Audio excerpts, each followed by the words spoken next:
Hello, ladies and gentlemen. Robert Swartwood here. Tonight, I am joined by a New York Times bestselling author of nearly 24 novels. His most recent novel is January and July, which just came out. That's right, it's your favorite writer of mine, Jeff Abbott. Jeff, how the heck are you? I'm great, Robert. How are you? Good. Thank you. Thank you again for making time. We have a lot to discuss. You have a very storied career. I've been publishing for quite a while. So let's get into it. Obviously, we're going to discuss the new book, but as we were just discussing, you do have a Wikipedia, and every time I talk to somebody, whether it's a writer, narrator, whoever has Wikipedia, I like to do kind of like a Rich Eisen, celebrity true or false, to see if some of the stuff in here is accurate or maybe not so much. So let's see here. It says you have a degree in history and English from Rice University. Is that true? That is true. That is true. I spent all my college years reading. I had about 1,000 pages to read each week, double majoring in English and history. So, yes, Oof. I managed to get through that with a double major. And that history and English major then catapulted you to, it looks like a creative director at an ad agency. So Uh, is yeah, that eventually, I ended so? up So actually. what was the plan then? I guess like in college when you were going into college, you Oh, wanted to double major. Like, what did you see yourself doing? I wanted to go to law school, Hmm. and then I decided right about the same time that graduation happened that I didn't want to go to law school. And so I did a couple of things. I worked in sales, I worked as a legal assistant, but then I ended up working, which I think is we ought need more of right now today in our technology landscape. I was a humanities major working for a software company. And I worked for one, I started off as a technical writer back when there were manuals that would explain, how to use the product. And I would complain to the engineers things were taking 17 steps to do. And they're like, oh, well, if you're so smart, you design it. So I went into interface design to design how the people interacted with the product. And I spent a lot of time with customers and got to know and understand what they wanted. And I could translate that back to the engineers with my English degree, right? And then the marketing department came and scooped me up because they said, "Oh, well, you have all this, customer knowledge. You would know what they would like to do." So I started doing copywriting. That company went public, and then it got sold to IBM. Then I went and did another software startup that went public and then got sold to another company. So I spent a lot of time and after that, I said, I don't want to do any more marketing for software companies. I ended up going to an ad agency and eventually becoming a creative director there. So being above both, or working with to get the best ideas out of copywriters and art directors. So I had kind of a weird career path. I don't know that it's available anymore, but I'm a big believer in humanities education, and there was like a definite role that I could play working at the technology companies. And I feel like maybe we're hearing all this stuff about technology companies trying to dehumanize us and replace people with AI and all this stuff. And I'm like, technology companies need more humanities majors to help them connect with their customers and understand their customers. So, Yeah. And then so from there, obviously, you got into writing, although I want to kind of jump back a little bit farther or further. So do you remember the very first creative thing you did in maybe high school, middle school, even maybe sooner, or like maybe college, like, yeah, whether it be a short story, drawing, poem, anything like that? my grandmother taught second grade for over 30 years in a very small Texas town. And she taught me to read at a really early age. And it wasn't that I was particularly bright, she was just a very good teacher. But I read constantly. And when I was in middle school, I decided I was going to write this very bad science fiction story, but it turned into like a 70-page story. And my teachers saw it and encouraged me. And then in high school, I decided to write about a small town facing the end of the world. I mean, because obviously that's something a 15-year-old would know a lot about. And I just wrote and wrote and wrote, but I didn't know how to end anything or wrap up anything. So I just kept introducing new subplots. And So it's you were a just big, so so, you're a big it, Stephen King fan at that time, I guess. yeah, I'm like, oh, well, this isn't going anywhere, so let's meet some new people. But I think it sort of, my parents and other people were like, wow, he like is actually tenacious. We found the thing he's tenacious about. He's not tenacious about too much other stuff.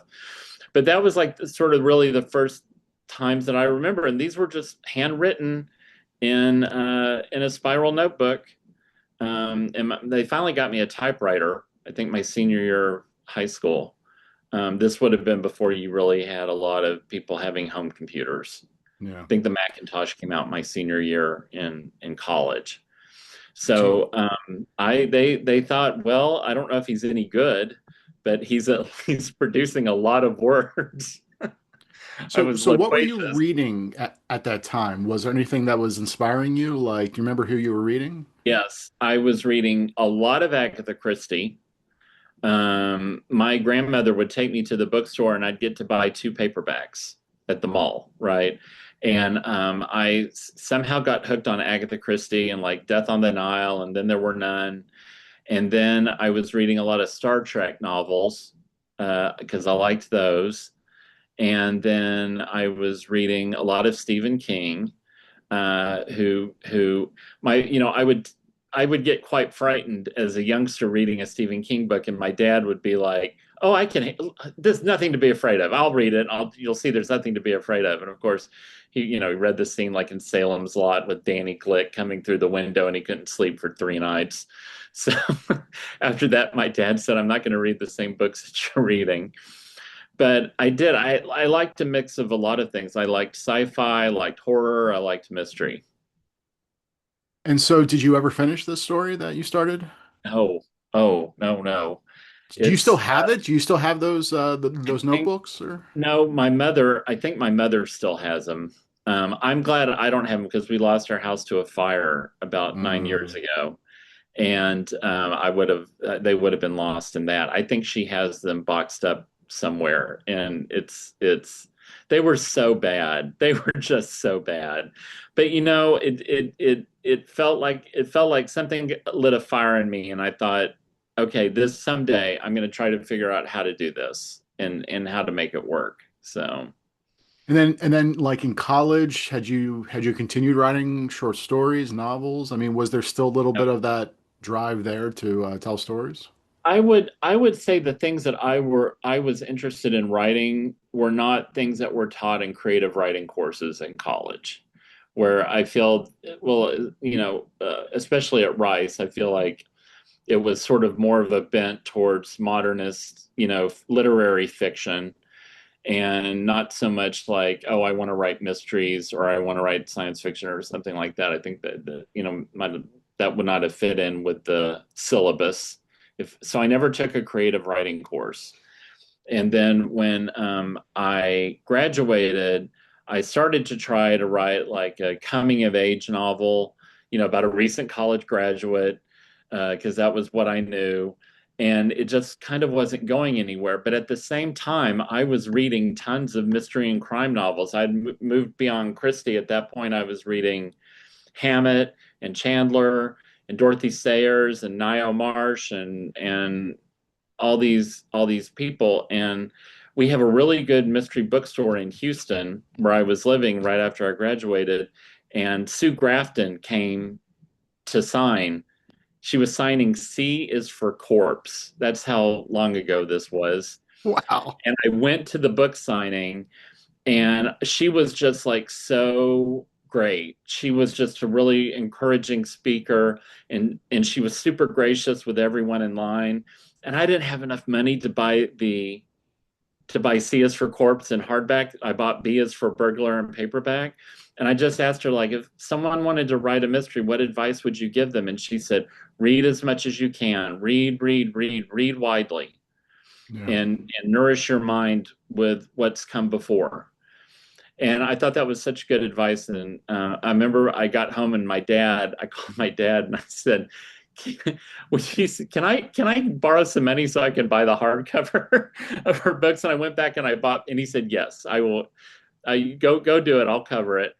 And so I got A is for Alibi and C is for Corpse, and I read them both like in 2 days. But I had never forgotten that. I remember thinking also how she acted towards her readers. She was so grateful and gracious to them. I thought if I ever got published, that's how I'd want to be. You Yeah. know, that's how I'd want to present myself the way that she did. Do you still have that the B book No, that I she lost all signed? my Sue Graftons in Oh, the that's right in the fire. fire. Yeah. Sorry, I don't Yeah. want to bring up a sore subject. Oh, no, no, It's very it's funny you okay. said Dorothy Sayers. I just picked this up the other day at a used bookstore.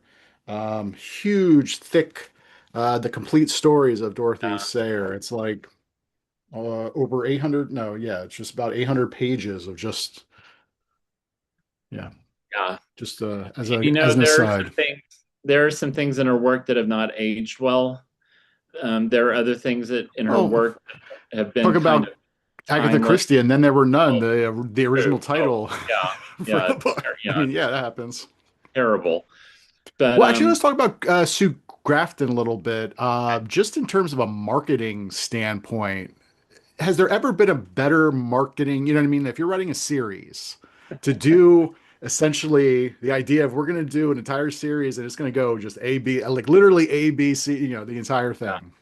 it's absolutely brilliant. I mean, someone I once said I thought John D. McDonald with the colors and Sue with the alphabet. Sue's is actually superior because it actually tells you how many books you're in and you have an idea of how far in the series you're starting if you're not starting at A. But if you choose to start at A, you know exactly how many books you have to go up to.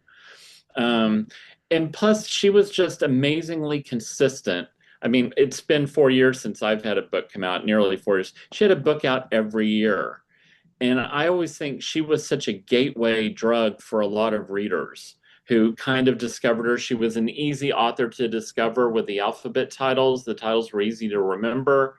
People would read her and then want to read the rest of her books and then want to read other authors who were doing similar work at similar quality. And so, yeah, I think I don't think there's ever been a better title scheme than what she came up with because Yeah. titles are hard.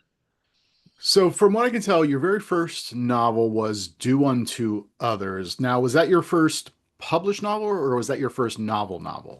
That was my no, my first novel was an absolutely dreadful piece about the murder of a actor who was famous for playing Dracula, and yes, he was state.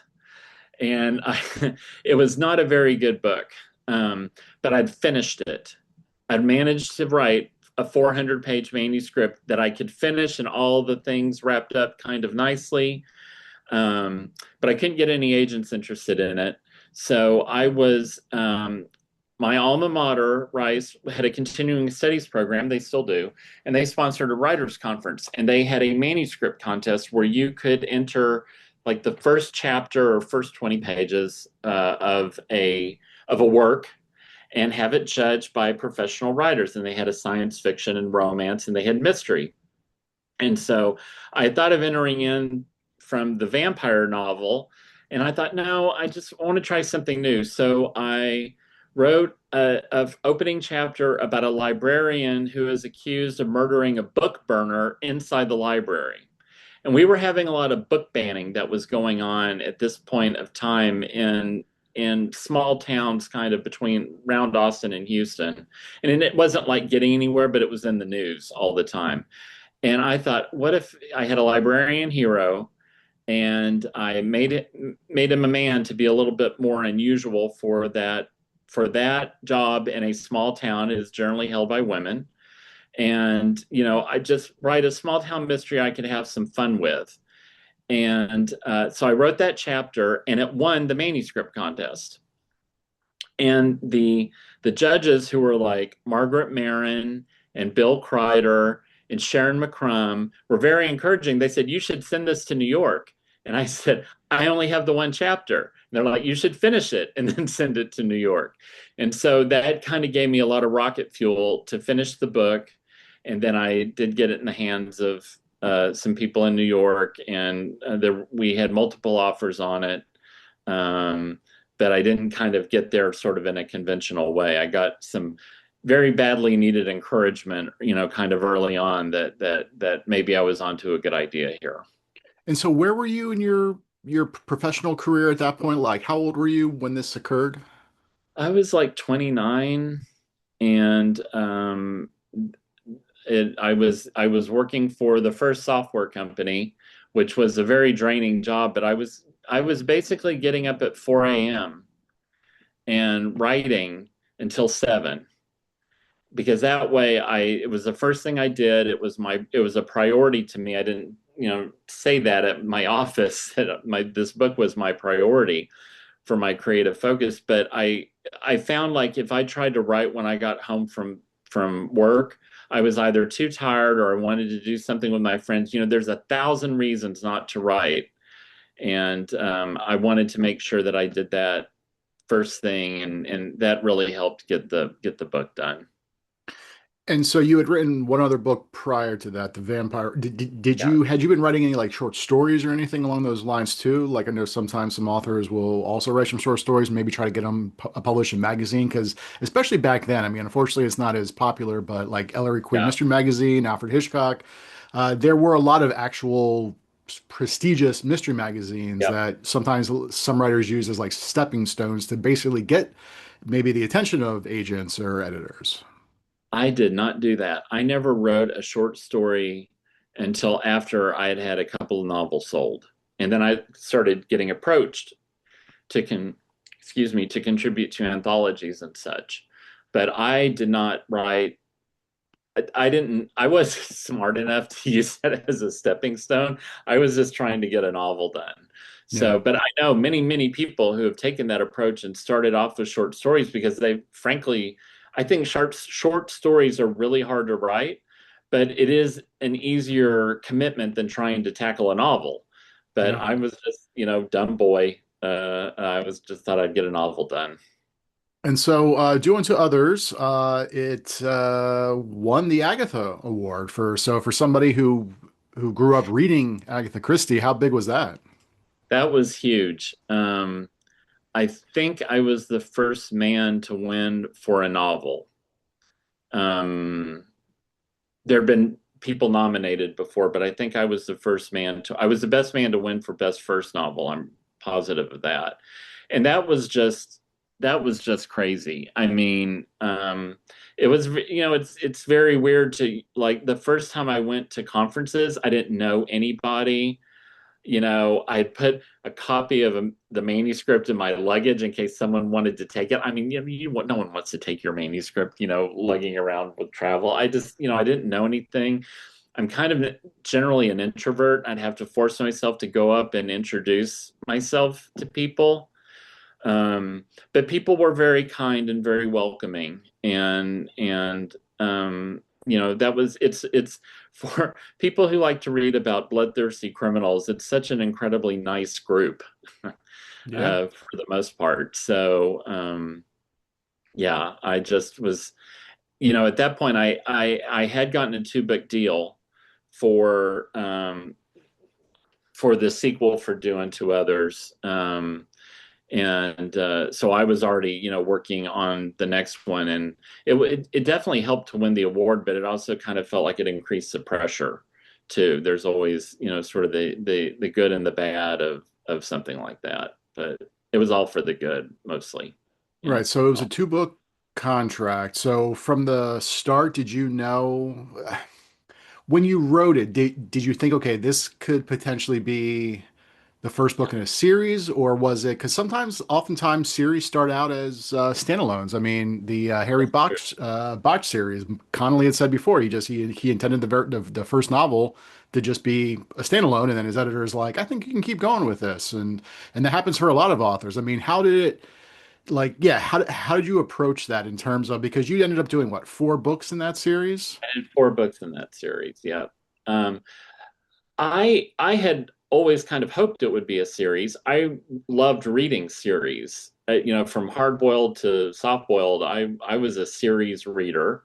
I loved that I could, find an author and they would have X number of books that I could be entertained by. So I had given Jordan Poteet was the name of the librarian in this small Texas town and doing to others. And I'd given him a fairly strong sense of family drama that could continue through multiple books. And I'd given him a pretty strong cast of supporting characters. So that was the way that I was envisioning it. That I would go that it would go on as a series. And at that point in the early 90s, it was actually there were a lot of series being bought. There was kind of an over explosion of publication with mystery novels. There was kind of a glut. And a lot of them were series, and it was just, that was what was in the fashion at the time. But yeah, and I didn't want to have to come up with a whole new set of people Yeah. for a second book. Yeah, I mean, series can be kind of, I guess, from a writing standpoint, it can be a kind of a blessing or a curse because if it does well, great. If not, you get so many books into a series, and then you kind of have to start from scratch. And so that's why oftentimes you see a lot of authors, they might do two or three books in a series and they start over. Yeah. And then it's kind of hard for writers to, or for readers too, because then they really like that series. They want to kind of see it keep going. So for you, you did four books in that series.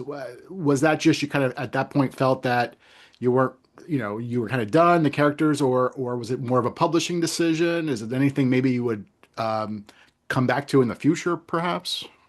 I still get asked on because I've written three different series, and I still get asked about each of them when I'm bringing it back. With Jordan, I had done four books in 3 years, 2 years, yeah, four books in no 3 years, and unfortunately, my dad got very ill. He had a terminal illness, and I was his caretaker. And I could not caretake and write books and keep my day job. It was just too much. So I stopped writing. I wasn't really happy with the offer that I'd gotten after the fourth Jordan. And I kind of thought, do I want to try to do something else? And it was there was so much going on in life with my dad that I was like, I can't make that decision right now. So I just kind of stopped writing, and I wasn't sure I would ever get a second chance to write again. It was, but that was the situation. And so after he passed away, I had gotten married. And then I just was like, well, what do I want to write? Do I want to just go back to Jordan, or do I want to do something else? And I decided I wanted to do something else because I still love reading mystery novels and small town mysteries and still thoroughly enjoy them. And that actually ties back in a bit to the new book with January and July being set in a small town. But I also said, I think I want to write something with like more action in it. And I came up with an idea for a series featuring Whit Mosley and Claudia Salazar. He's a justice of the peace, which in Texas, a rural justice of the peace is in charge of arson, determining whether there should be an arson investigation or a homicide investigation. And it was a way to have someone who wasn't like a trained officer to be involved in an investigation, but I paired him with a woman who was an actual police detective and sort of led the effort, and the two of them worked together, sometimes at odds and sometimes together. But I didn't know whether or not anyone would want that book. I had a different agent at this point, and I wrote up like a one-page precise my idea about this mystery series set on the Texas coastal bend, which is down. For those who don't know, that's is an actual bend in the coast, kind of near where Corpus Christi would be the closest big city. But there's lots of small towns there that I thought would be interesting because there's snowbirds, there's artists, there's ranchers, there's oil people, there's just kind of a melange of humanity. And I wrote up a one-page proposal for that. and my agent faxed it to an editor who that very day had said, I don't see a lot of books set on the Gulf Coast. I would like to find a book set on the Gulf Coast. And we faxed it. Yes, fax, not email. Faxed it that day. And he just laughed and ended up buying it. So I did 3 books in that series, and yeah, two of the three were nominated for Edgar Awards. So that was a positive boost as well. Yeah. Um, did you? So at that point, you were still a creative director at the ad agency, still doing that? At that point, yeah, at that point, I was no, I actually was still working. I was working at the second technology company, and then Okay. after that, my brain was just so fried. I took some time off, and then I knew some people who had bought an agency, that they were merging 2 smaller agencies, and they were actually my next door neighbors, and they're like, "Would you want to come back to work at all?" I was like, yeah, I'd consider that. And I actually came back for them just part time. I didn't actually go back to being full time in advertising until I had 2 sons in private universities. Yeah. And book money can go up and down, as you know. And I thought, just to get them through college, I will go back to full time Well, yeah, the reason I ask is director. just being a creative director, and I mean, I think, of course, famously, James Patterson worked in advertising. Like, do you think in a way that working in advertising kind of helped? I mean, did that in a way kind of form how when you were writing books, were you thinking it? Because I feel like oftentimes writers they have to have a very kind of creative director brain in terms of like, well, what's the market like? Like, what's going to sell? So sometimes they just want to write a certain book and they don't really think about like the marketability of that book until way after the fact when editors start saying they're like, we don't know where we would put this. I mean, like, yeah, did you approach it in a way from a kind of ad agency mindset when you were writing these books? So I think that for a lot of people watching, they don't know exactly what a creative director does. They think it's all like Don Draper, having bolts of genius in the room, as opposed to working it all out necessarily beforehand. Um, it is a very structured process, and that can be very helpful in determining whether or not this is a book you should be writing. Not just like because it's very hard to write to the market, but you have to have awareness of the market. But also, a lot of times the most successful campaigns will be like, what is the story we're trying to tell? What is this story about? Sometimes people get caught up in like the idea of like, oh, I could write about this actor who's famous for playing a vampire and he gets staked. Ha ha ha. But what is that about? What is that story about? It has to be about more than just the actor, right? Would have to be something about what does it say about the roles we play in our lives, right? Who, as we present ourselves to the world, what if we get all too much caught up in playing one kind of role? I mean, there's all sorts of questions you could ask yourself applied against an idea, the same way you have an idea for an ad campaign or a branding campaign, and you would have to ask yourself the same kinds of questions so you narrow in on what matters most to the audience that you're trying to reach. So it's a much more structured approach. And I do think with the later books, back as I was getting back more into working as a full-time creative director, I went through that more structured process, and I think it was actually really, really helpful, because it helped me from going off on too many tangents, and to kind of keep that control. But also, I would, like if you have your ad campaign has a mission, a very short 2 sentence mission statement that you really want to have an impact, you can write that for a book. You can write that for a character. You can write that for a plot line. So you're always staying focused on what it is that you're wanting to convey and tell, and not getting too overly caught up in like, how do I make the plot work? I mean, that matters. I don't want to say that it doesn't, but you know what I'm saying? That it's keeping you engaged with your own material in kind of a different way at that higher level.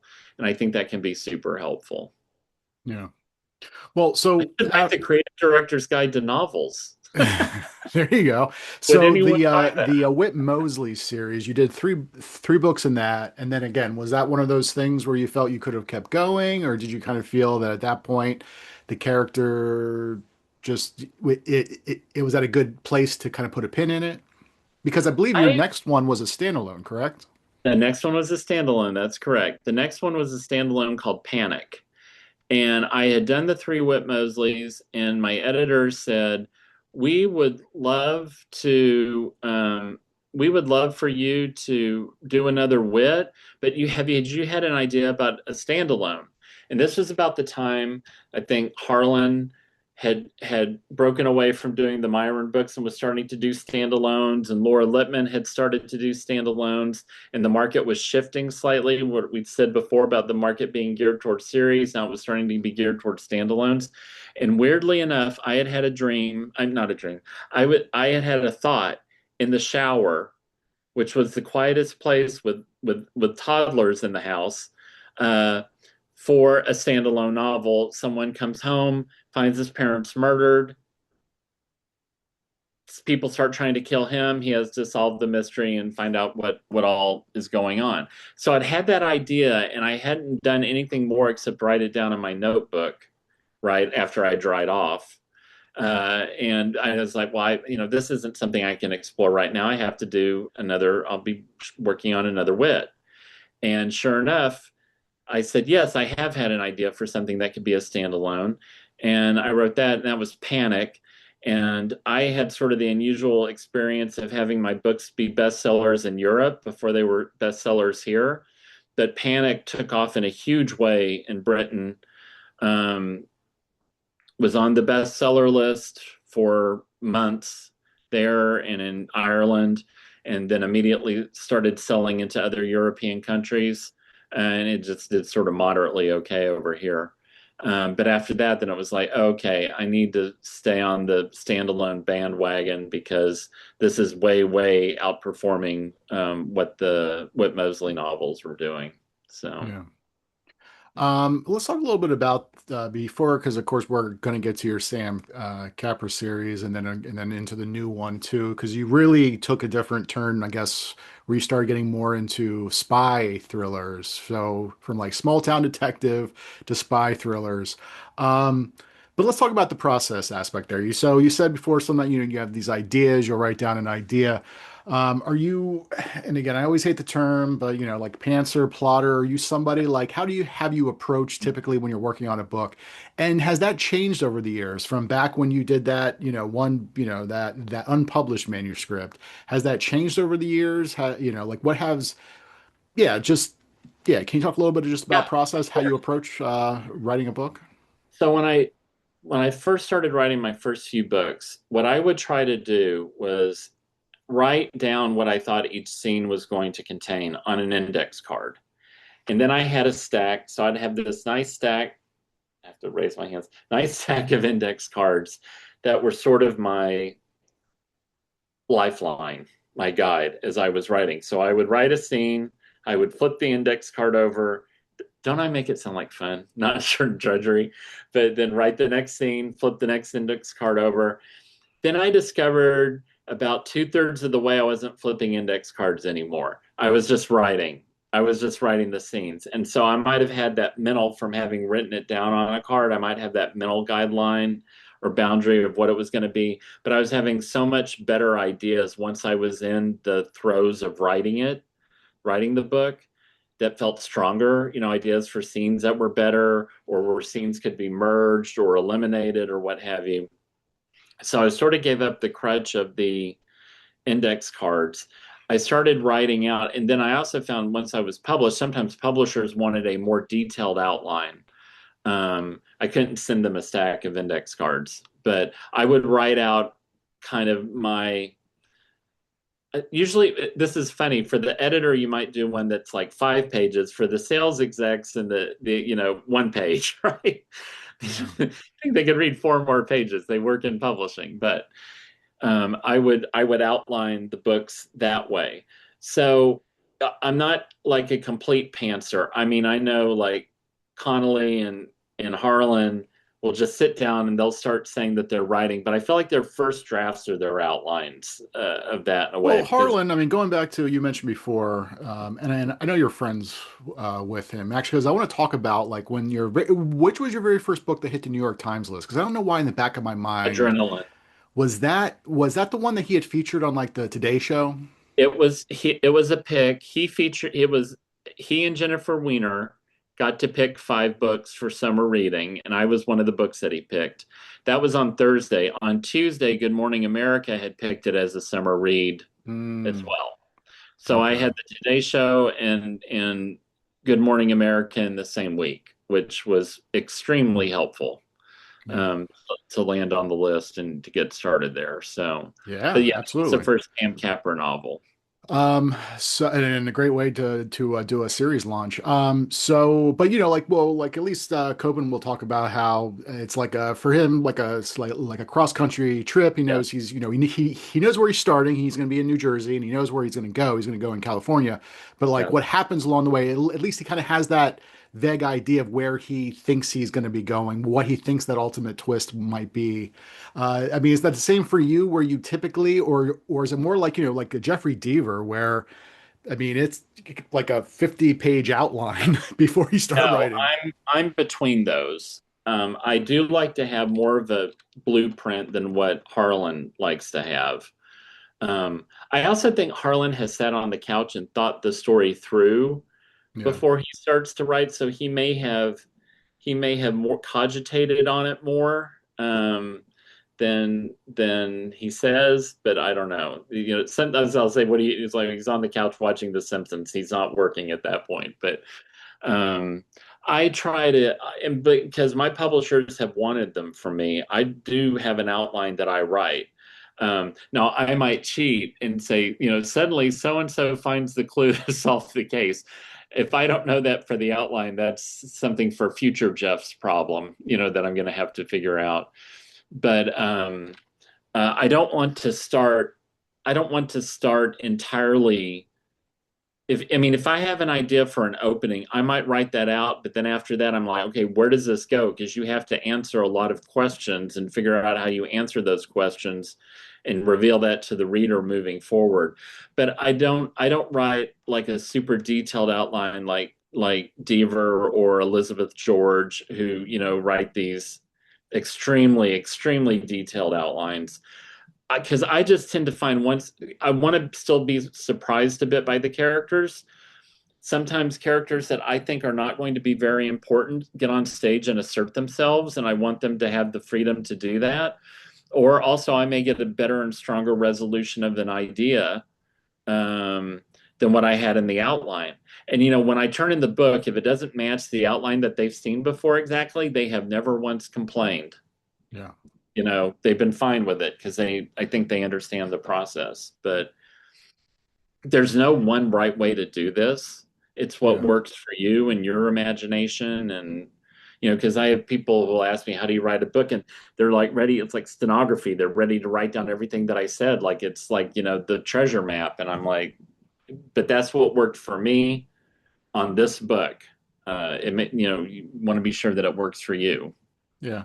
Yeah, and I think that's good advice. I had a conversation, I think, with Rob Hart recently where he talks about a lot of newer authors immediately just want to say like, "Oh, I'm a pantser, I'm a plotter." And it's like it's the labels are kind of dumb. It's more of just whatever works best for you, whatever you feel comfortable with, and inevitably it's probably going to change over the course of your career, assuming you do keep writing, because you'll find just really what works best for you. I mean, I had the same thing too, where my editor at Audible, I pitched her something, and she's like, "Well, who's the killer?" And I'm like, I don't know. I'll figure it out as I write. Like, like I don't, like sometimes it's just, yeah, you just, I don't know. But all right, so you do these standalones, and then what, you like what brought you to adrenaline? Having the success of those standalones, what made you want to then get back into doing a series? So here we go with series to standalone to series to standalone. So I wrote like 4 standalones, starting with Panic. And after the 4th standalone, my UK editor, who's now the head of all of Hachette at the time, said, "Have you thought of doing a series again, but a different series?" He said, like a series that's in the vein of these more international thrillers, like Panic and Fear and Trust Me. And I was like, okay, let me see if I can come up with something. And I went through lots of bad ideas as to what this main character could be and sort of what the tone of the series would be and what would it be like. And I was doodling in my notebook, and I guess it was happy hour somewhere. I'd drawn a globe because we wanted it to be international, and underneath that I drew a martini glass, like James Bond would drink a martini. And I thought, well, what not if this wasn't the guy who drank the martini? What if this is the guy that served the martini? You know, like Rick Blaine in Casablanca. And I thought, what if he owned bars around the world? And the bars could be like safe houses. These are literally how the sentences were spilling out of my head. And I could set a book in a different city every time where he owns a bar because he's involved in some case or helping someone there. And so that was the beginning of Sam Capra. And I started that series with Adrenaline. That was the book that was the Today Show pick and the Good Morning America pick. And then it did very well in Britain. And so then I've written several of the Sam books, and Sam's life has grown and changed quite a bit. But that was the original idea for him, that he would have been someone who had worked in the intelligence agencies, but was no longer quite part of that. But he had skills where he could be called upon to help people or to help, old friends or allies, and sort of like a freelance intelligence agent who had this set. And then, of course, I had Emilio. How does he own bars?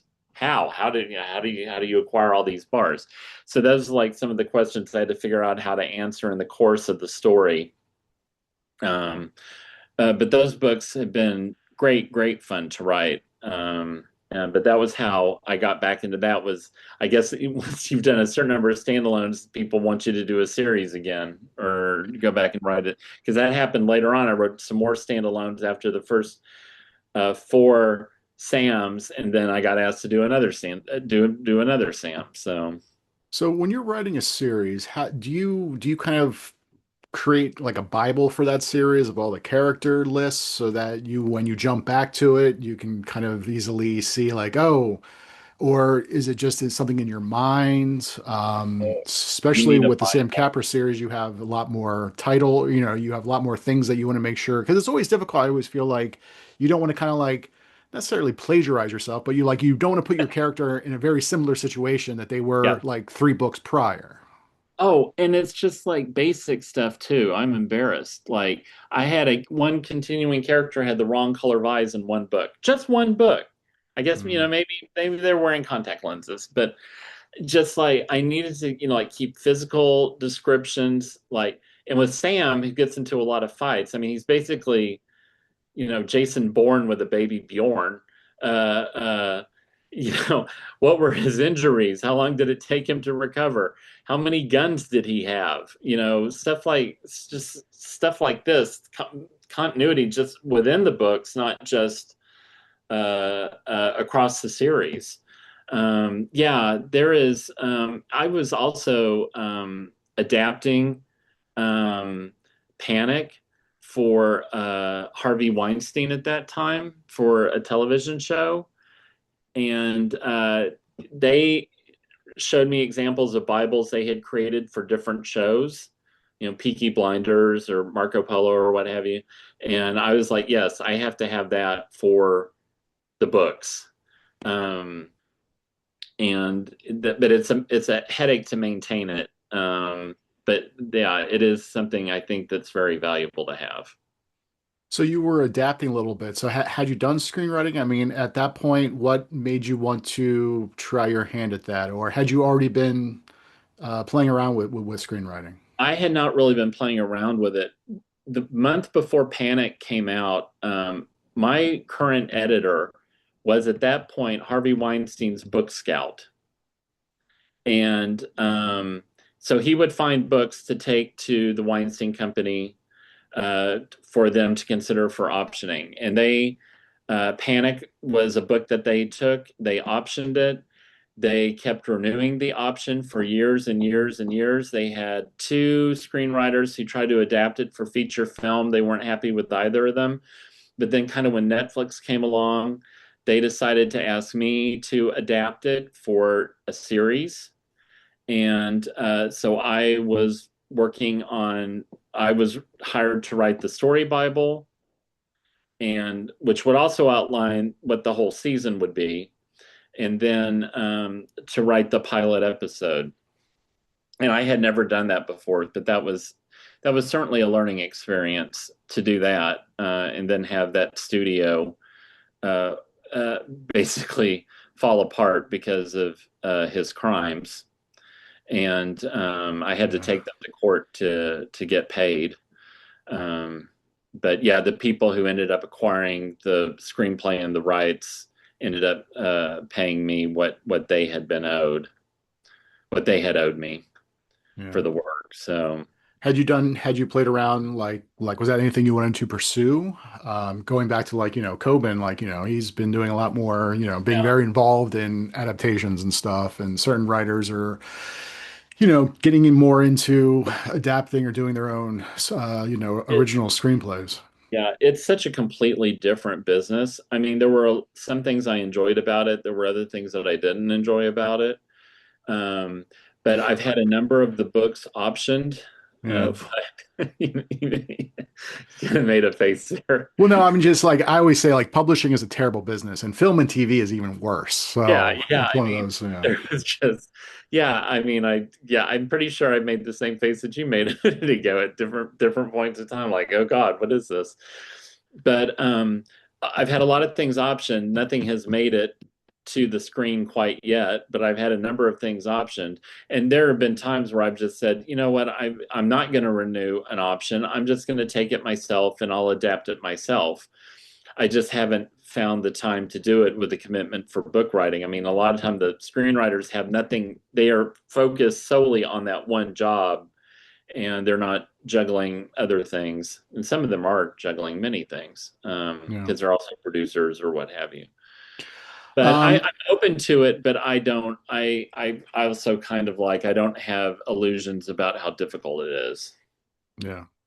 So I want to go back to Panic a little bit, just because there's like two versions of Panic. Can you explain this?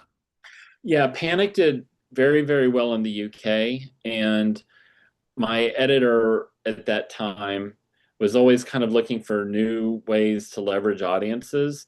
And they had found out that Panic was skewing to a slightly younger audience. So he asked me to reimagine the book with a teenaged protagonist who was 15 instead of 25.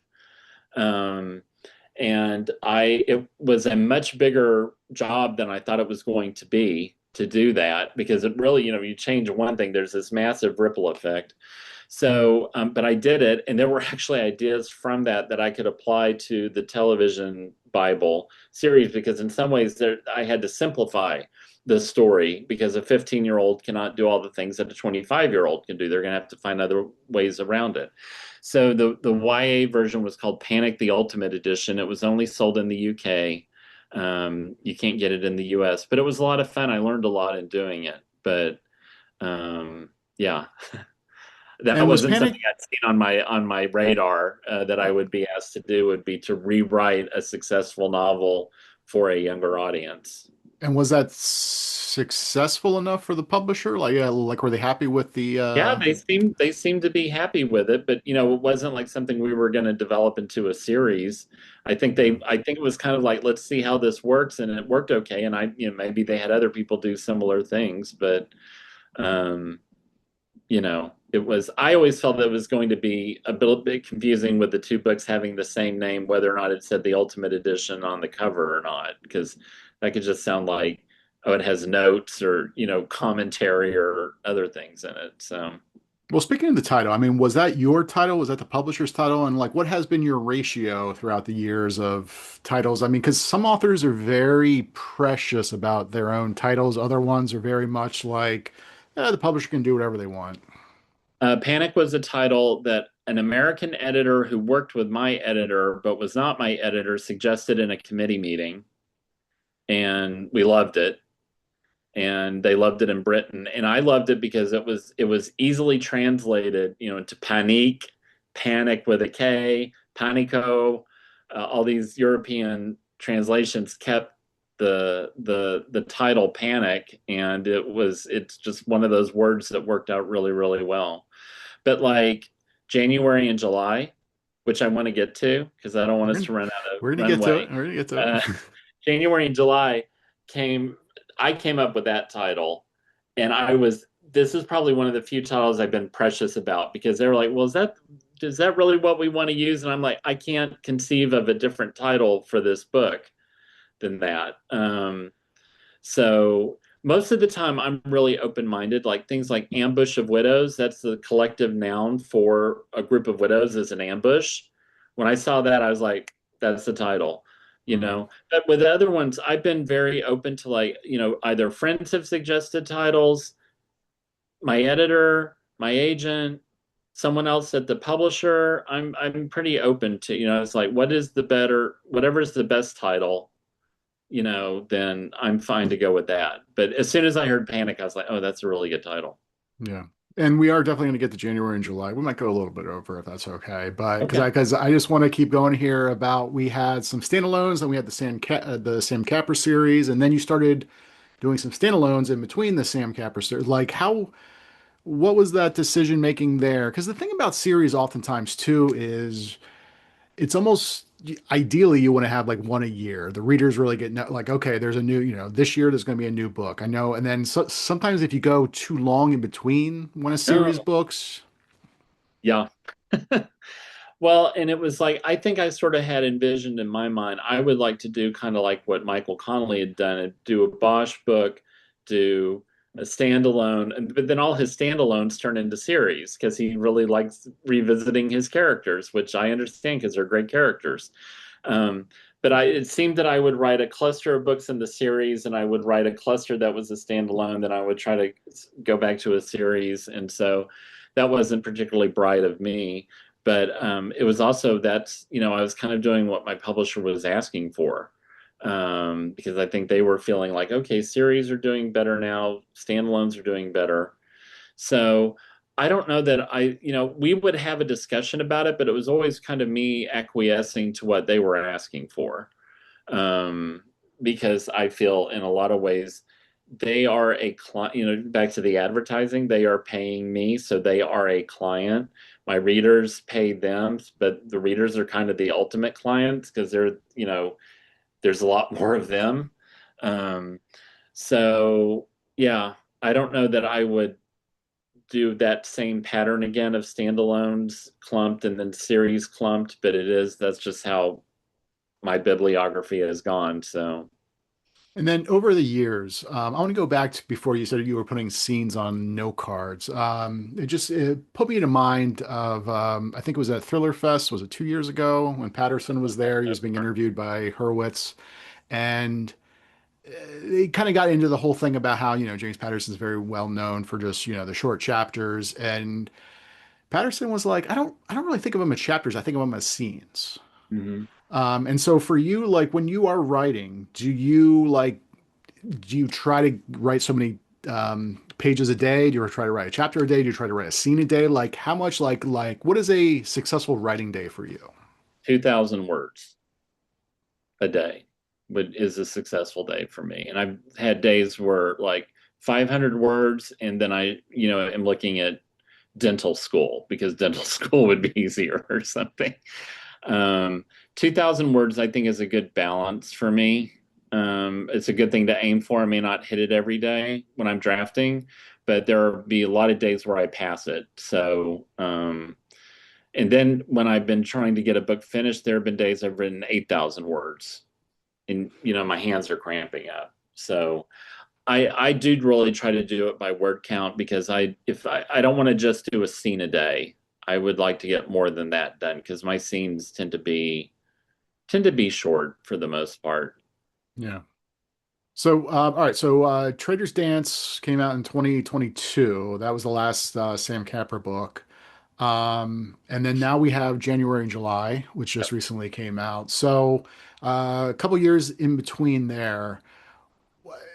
Did you decide that you just didn't want to continue? I mean, what did going from the San Capra series to now what could potentially be a fourth series, but right now I guess is considered more of a standalone. I mean, what can you tell us about this book and the characters and like, um, yeah, I mean, just let's just talk about the book right now. What can you tell us about January and July? Well, what was unusual about January, July, because I've talked about sort of this methodical approach to writing or deciding what I want to write. I, I used to get asked like, "Well, do you ever dream about your characters?" And I was like, "No, I've never dreamed about my characters." And I always kind of thought it was like, "Do other people do that?" And I'm missing out. Maybe I'm deficient imaginatively in some way. But I had a dream about a man and a woman who were in that sort of lurky, you don't understand quite what's going on in the dream danger. And her name was January, and his name was July. I don't know anyone named January. I don't know anyone named July. The only July I can think of is July Johnson from Lonesome Dove, which was one of my dad's favorite books. And I guess January Jones is the actress who was on Mad Men, but I don't know anyone.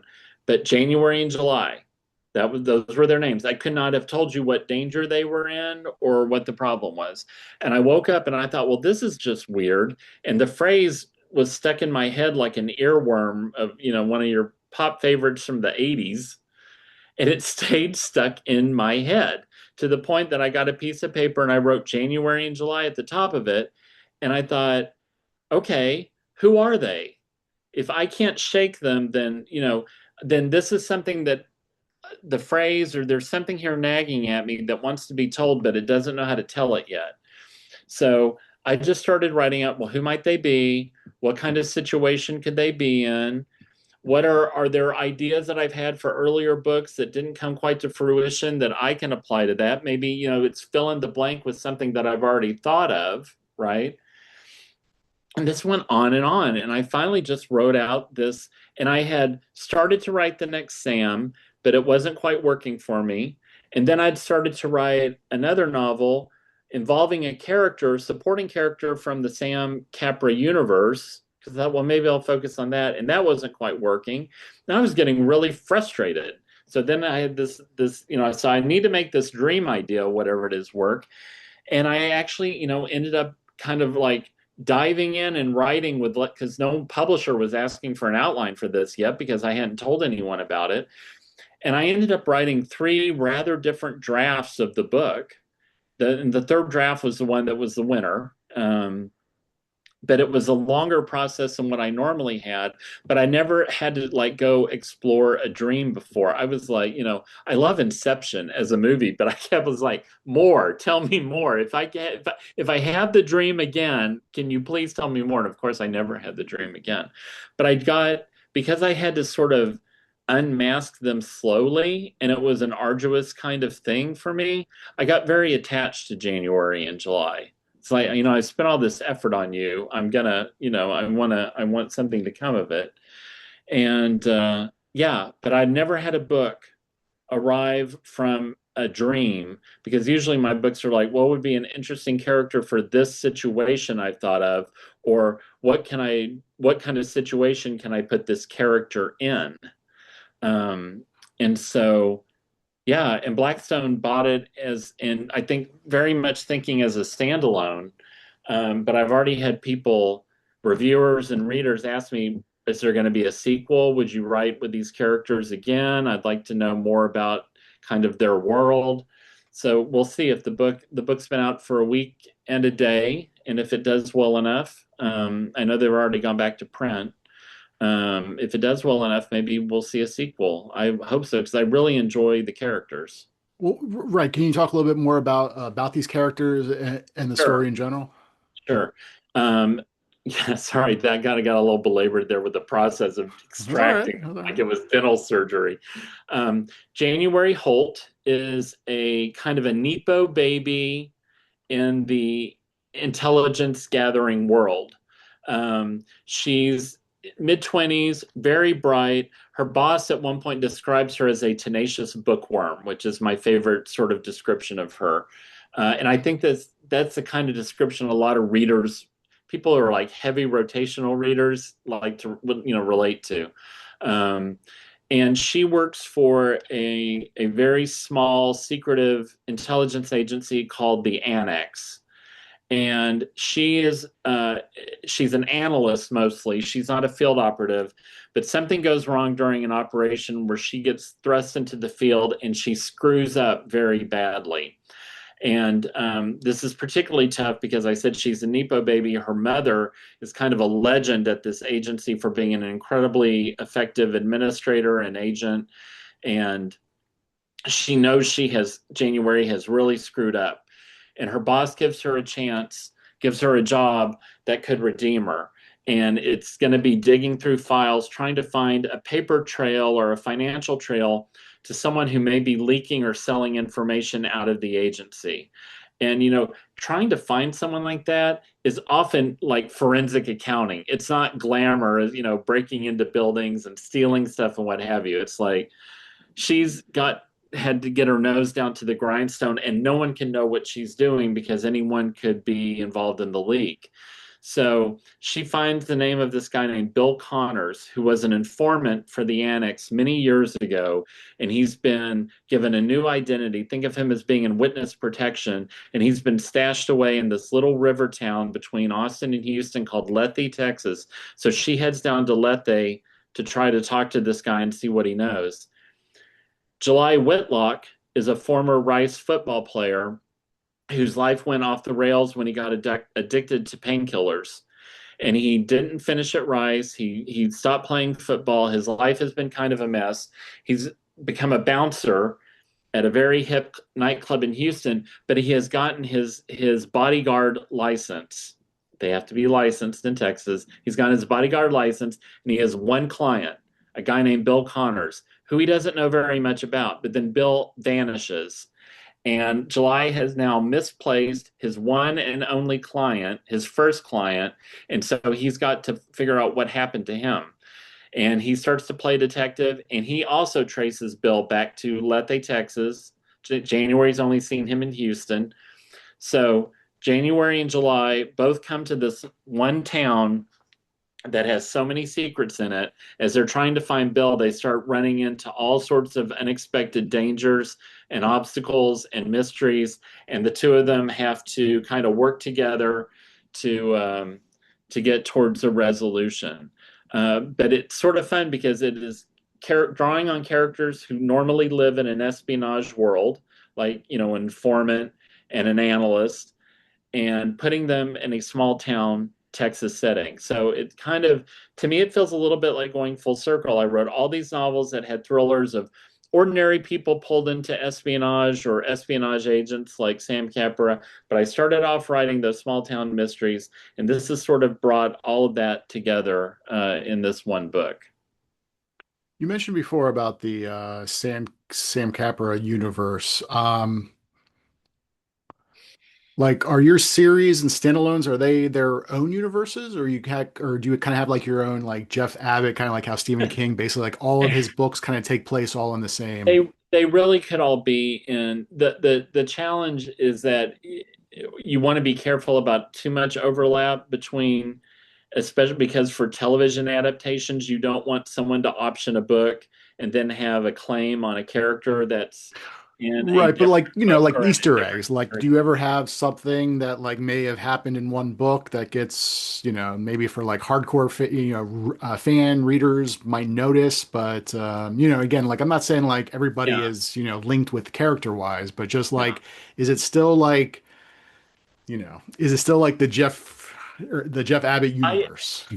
Yeah, I guess it would probably be the Jeff Abbott universe. But I do think of sort of the Sam, I call it the Cap reverse, uh, because I have thought of like, writing short stories and other things in there, or also focusing on supporting characters who are maybe only in one or two books and then giving them some room to breathe.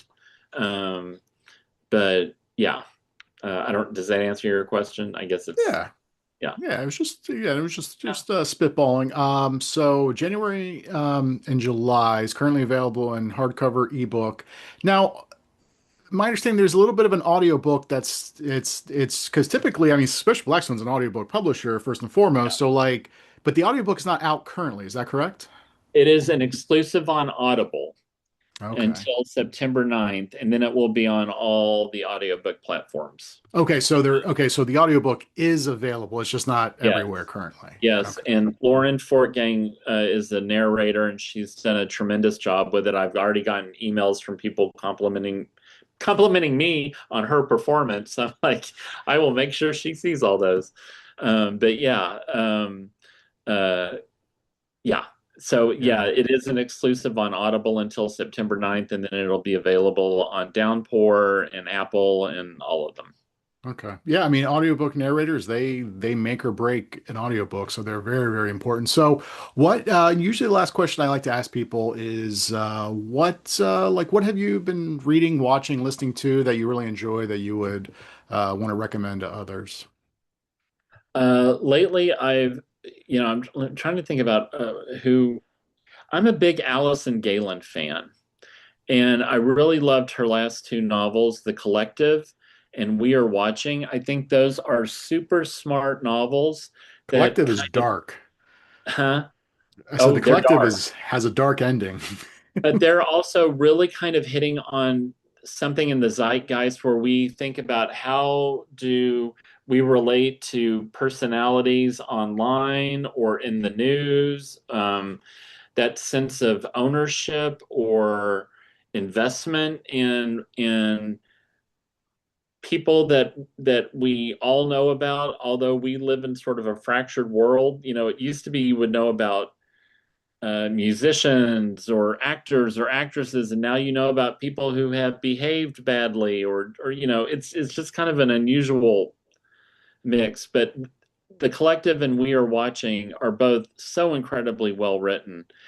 And I think Allison is just a huge talent. So I'm always glad to be reading her.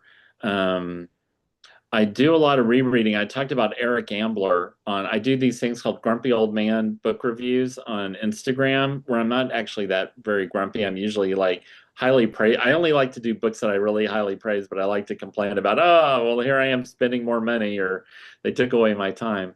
Um, but Eric Ambler is a writer, was Hitchcock's favorite writer, one of his favorite writers, and John le Carré said he is the source upon which we all draw. And I'm kind of in a period where I'm rereading his books. And one of my favorites of his is Epitaph for a Spy, which is very much like an Agatha Christie novel set at a hotel in France. But instead of trying to unmask a murderer, you're trying to unmask a spy who has taken pictures of a military installation in France. This is right before the war has started. And it's just incredibly clever. And Ambler was kind of one of the first to like the ordinary person in extraordinary danger kind of book. And he just laid such a great foundation. You just see so many echoes of his work and things that came later. And yet I find he's not that well known. But his books are massively entertaining and beautifully done. So I go through a period where I'm rereading those as well. Okay. And if people wanted to stalk you online, where's the best way they can do that? JeffAbbott.com is my website. We've just had it redone before the book came out. And I'm under Jeff Abbott Books on Facebook, is probably the biggest gathering area for readers. There's about 8,000 people on that. But also, that's where will mention, like, things that are coming out, like if ebooks go on sale or new releases or any kind of news that I have. That's a good source. Okay. Again, Jeff, thank you so much for your time. The new book is January and July. Again, just came out. Hardcover, ebook, audiobook. Yeah, is there anything else you wanted to No, thank you so discuss? much for doing this, Robert. You do such a fantastic job with all the authors that you host, and it's just thanks for putting up with me and having me on. I really, really appreciate it. Oh, of course, absolutely. No, again, thank you so much for your time, and thank you everybody else, and we'll see everybody next time. Bye.